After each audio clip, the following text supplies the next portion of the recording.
दिया जा रहा है। ये वीडियो एसएससी जीडी का है। इसके बाद मैं आपसे एक बात जरूर करूंगा बिहार के एनसीएल के लिए कि उसके लिए गवर्नमेंट को क्या उपाय करना चाहिए। सबसे बड़ी चीज़ है कि जो लागू होना था वो हो चुका है, ठीक है। उसके लिए आपको अगर नीतीश कुमार जी से माननीय मुख्यमंत्री जी से अगर आपको आवेदन करके या फिर अपील करके इस साल का जो एनसीएल है जिन बच्चों के पास नहीं है वो लोग अप्लाई कर सकते हैं या फिर उनको ये बोल सकते हैं कि सर इसका डेट बढ़ सकता है। लेकिन इसका सटीक उपाय मैं आपको बताऊंगा, वीडियो के अंदर बने रहेंगे हमारे वीडियो के साथ। तो फिलहाल जो एसएससी जीडी की कैंडिडेट है उनको पता होगा कि वैकेंसी आ गई है।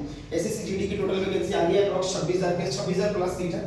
और इसको भरने का जो डेट है वो आपका 24 तारीख से लेकर 31 दिसंबर तक है। मतलब 24 नवंबर से लेकर 31 दिसंबर तक का आपका भरने का डेट है। लेकिन इसके ये वीडियो लाने का मतलब ये था हमारी तरफ से, क्योंकि इसके नोटिफिकेशन में ही एक चीज जारी किया हुआ है जो कि मैं आपको दिखाऊंगा कि डॉक्यूमेंट्स किस लेवल का चाहिए और क्या चाहिए डॉक्यूमेंट्स, क्योंकि ये सेंट्रल की भर्ती है और सारा डॉक्यूमेंट्स पहले ही बता दे रहा हूँ, सारा डॉक्यूमेंट्स एसएससी जीडी सेंट्रल की भर्ती है, केंद्र सरकार की भर्ती है। तो ये सारी डॉक्यूमेंट्स आपकी केंद्र सरकार की बनी होनी चाहिए।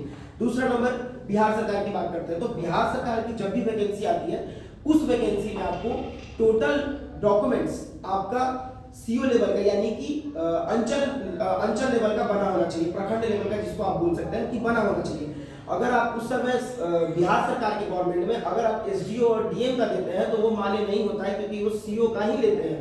और जब भी आप सेंट्रल की भर्ती करते हैं तो सेंट्रल की भर्ती में आपको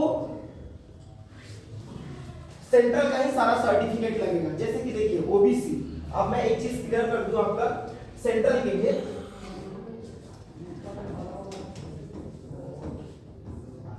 सेंट्रल के लिए जो आपका ईडब्ल्यूएस होगा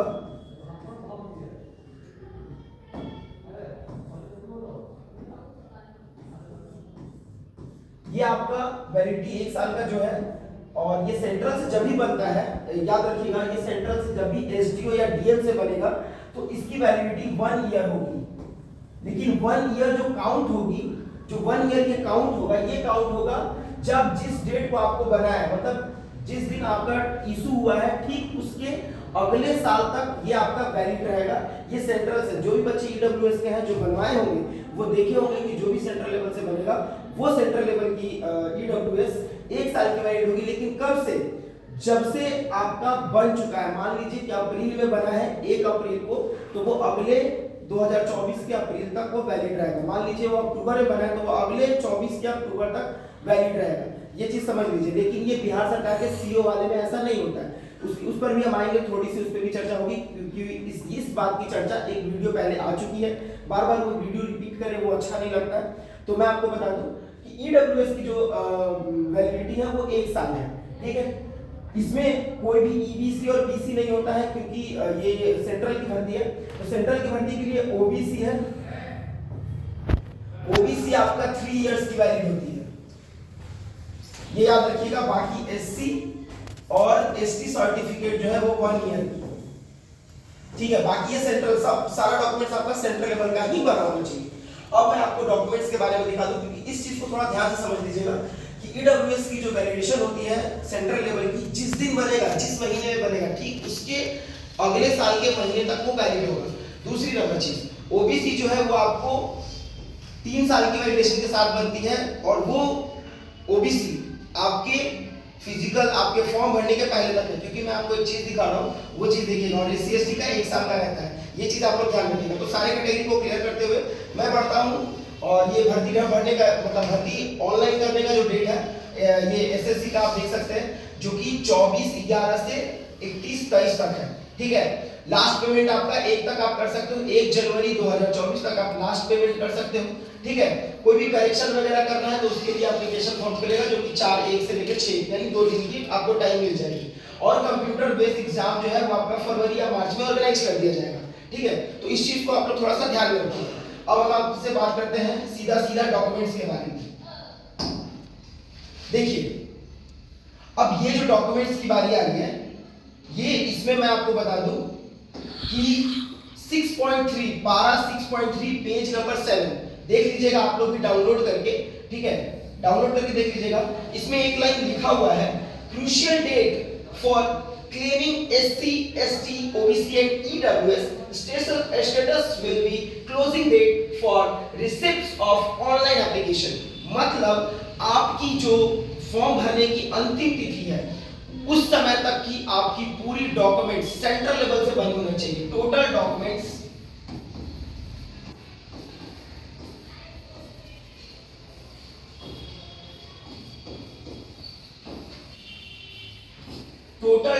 आपका सेंट्रल लेवल का बना होना चाहिए, चाहे वो आपका ईडब्ल्यूएस हो या फिर ओबीसी, एससी या एसटी, ये सारा डॉक्यूमेंट्स आपका सेंट्रल लेवल का बना होना चाहिए। कब तक? जब आप फॉर्म भर रहे हैं, यानी फॉर्म भरने के अंतिम डेट, यानी अंतिम डेट है आपका 31 दिसंबर 2023, यहां तक आपका डॉक्यूमेंट्स तैयार होना चाहिए। इसका वैलिडेशन आपका 3 साल है, यानी आप 3 साल पहले भी अगर बनवाए हैं और फॉर्म अगर जो बच्चे जो 3 साल पहले बनाने के लिए कोई दिक्कत नहीं, जो बच्चे नया बनवा रहे हैं वो इस डेट के पहले ये पूरा डॉक्यूमेंट्स तैयार होना चाहिए उनका।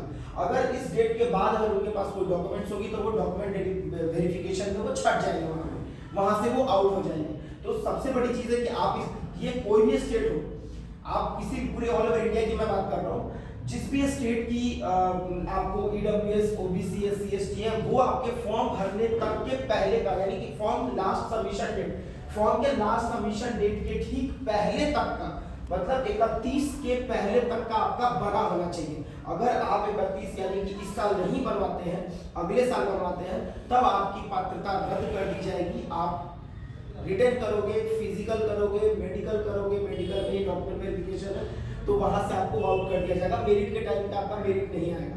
ठीक है, तो इस चीज पे आप ध्यान रखिएगा। अब हम आते हैं, ये आपको क्लियर हो चुका होगा एसएससी जीडी के लिए। फिलहाल एक मैं फिर से ब्रीफ में रिपीट कर दे रहा हूँ, एक बार मैं फिर से रिपीट कर दे रहा हूँ ब्रीफ में।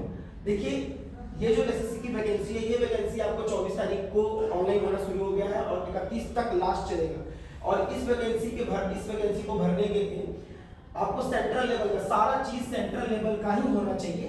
अब उसके बाद जो ईडब्ल्यूएस कैटेगरी का आपका सर्टिफिकेट है वो 1 साल वैलिडेशन रहता है। जिस दिन से आप बनवाएंगे ठीक अगले साल, यानी कि इस साल अगर आप बनवाते हैं नवंबर में, तो ये 2024 तक की वैलिडेशन रहती है। ओबीसी सर्टिफिकेट 3 साल की रहती है, एससी एसटी सर्टिफिकेट 1 ईयर, सारा सेंट्रल लेवल का बना होना चाहिए। अब पेज नंबर 7 में आप देखिएगा कि एक डेट मेंशन, एक लाइन मेंशन किया गया है, crucial date for claiming SC ST and OBC EWS status will be closing date for receipt of online application. तो इस चीज के लिए आपको सारा डॉक्यूमेंट्स सेंट्रल लेवल का बना होना चाहिए, टोटल डॉक्यूमेंट्स, चाहे वो आपका जातीय आवासीय आय कुछ भी हो, मतलब कहते हैं ना कास्ट सर्टिफिकेट हो या फिर ईडब्ल्यूएस सर्टिफिकेट हो या रेजिडेंशियल सर्टिफिकेट हो, ये सारी सर्टिफिकेट आपकी सेंट्रल लेवल की बनी होनी चाहिए। इस चीज के लिए सेंट्रल लेवल के लिए आपको लास्ट डेट मिलेगा 31, जो कि इसके पहले बना होना चाहिए। 31 के पहले, अगर आप भर्ती भरने के बाद अगर बनाते हो तो आपको पात्रता रद्द कर दी जाएगी। अब थोड़ा सा ब्रीफ में मैं आपको एक चीज और बता दूं कि बिहार पुलिस के लिए बहुत सारे बच्चों का सवाल था। बिहार पुलिस के लिए मैं आपको बता दूं कि बिहार पुलिस में क्या हो रहा है कि बहुत सारे बच्चों का प्रॉब्लम है ओबीसी ईडब्ल्यू। सबसे पहले ईडब्ल्यूएस वाले को मैं क्लियर कर दूं, ठीक है। इसके बाद इसका उपाय भी क्या है मैं ये जरूर बताऊंगा। उसके लिए आपका सपोर्ट चाहिए, आप लोगों का प्यार चाहिए, तभी ये हो सकता है, अदरवाइज इसको कोई नहीं कर पाएगा। तो ईडब्ल्यूएस की सर्टिफिकेट यानी कि 31 मार्च 2023 के पहले, 31 मार्च 2023 के पहले जिनका भी सर्टिफिकेट बना हुआ है, ठीक है, ईडब्ल्यूएस, वो कैंडिडेट 21,391 पद, शायद इतना ही है, तो इतना पद के लिए वो एलिजिबल रहेंगे। अगर इस डेट के बाद जिनका भी ईडब्ल्यूएस बना है वो लोग एलिजिबल नहीं होंगे, क्योंकि इसमें आप देखिएगा इसका वैलिडेशन आपको लिखता है 2022 और 2023। अगर आप इस डेट के बाद यानी 31 मार्च 2023 के बाद अगर आप डॉक्यूमेंट्स तैयार कर रहे हैं तो उसमें आपका लिखा रहता है वैलिड फॉर 2023 से 2024, और ये भर्ती आई है 23 की, तो ये वाले डॉक्यूमेंट्स आपको चाहिए। 1 साल पहले की इसमें ईडब्ल्यूएस लगेगी। अब दूसरी बात, अब दूसरा चीज, जो कि इसमें आपको ऐड करता है एनसीएल के बारे में, ठीक है।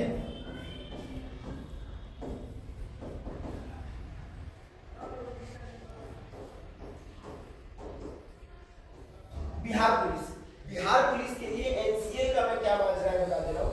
एनसीएल भर्ती यानी कि आपकी जून जुलाई की भर्ती आई हुई थी, ये जून जुलाई की भर्ती आपकी आई हुई थी। इस जून जुलाई के पहले यानी कि जो जून जुलाई में भर्ती आई हुई थी ठीक उसके पहले की, मतलब पहले की सर्टिफिकेट चाहिए, ठीक है। ये जून जुलाई के पहले की सर्टिफिकेट आपको चाहिए होगी, क्योंकि भर्ती उसी समय आई थी और उसी समय 2023 की होगी। अगर 2022 के आपको 2023 की भर्ती थी और 2022 में अगर आप जून जुलाई में भर रहे हैं तो आप एलिजिबल हो सकते हैं, क्योंकि इसका एनसीएल का वैलिडेशन जो होता है ये आपका 1 ईयर होगा। इसकी जो वैलिडिटी होगी ये 1 ईयर होती है, क्योंकि ये सीओ लेवल से, और याद रखिएगा ये हमेशा आरओ लेवल से, यानी रेवेन्यू ऑफिसर के सिग्नेचर से जो बना होता है, आरओ प्रखंड के जो आरओ होते हैं उन्हीं की सिग्नेचर पे ये बना होता है सर्टिफिकेट, तो उसी चीज की चाहिए होगी, इसका वैलिडेशन 1 साल होगा। ये एनसीएल की बारी आ गई। इसी तरह ठीक एससी एसटी की भी होगी। अब एक चीज मैं आपको बता दूं कि इसके लिए अब क्या करना है। मान लीजिए जिन बच्चों के पास नहीं है, ठीक है,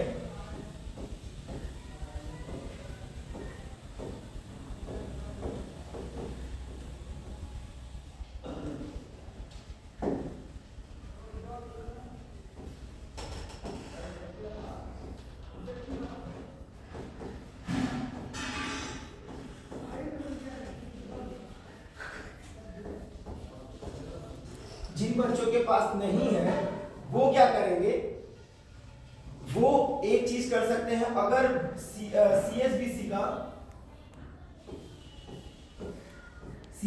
का अगर पोर्टल खुलता है जाति प्रमाण पत्र लेने का, ईडब्ल्यूएस लेने का, ओबीसी लेने का, एनसीएल लेने का, तो उस समय बस सीएसबीसी ये कर दे। अगर आप लोग ये ट्वीट करें या फिर उनके मेल पे मेल भेजे या फिर कुछ भी कर सकते हैं, उनका मेल भी है, तो उनके मेल पे अगर ये मेल भेज सकते हैं कि सीएसबीसी को ये पोर्टल खुलेगा, अगर ये पोर्टल खुलता है आपके कास्ट सर्टिफिकेट, हो सकता है ये खुलेगा, पोर्टल खुलेगा, सबका सर्टिफिकेट लिया जाएगा। और सर्टिफिकेट क्या होगा, ईडब्ल्यूएस, ओबीसी सर्टिफिकेट, यानी कि ओबीसी सर्टिफिकेट में आपका एनसीएल लिया जाएगा और